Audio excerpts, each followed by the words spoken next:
কি সোহেল, কোক দেবো নাকি একটা? না বাবলু ভাই, এই জিনিস এখন আর খাচ্ছি না। শোনেন নাই, এটা তো ওই জায়গা।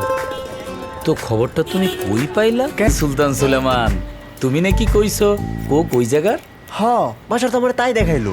সুলতান বলে বাসার, আর বাসার বলে আকাশে দেখছিলা।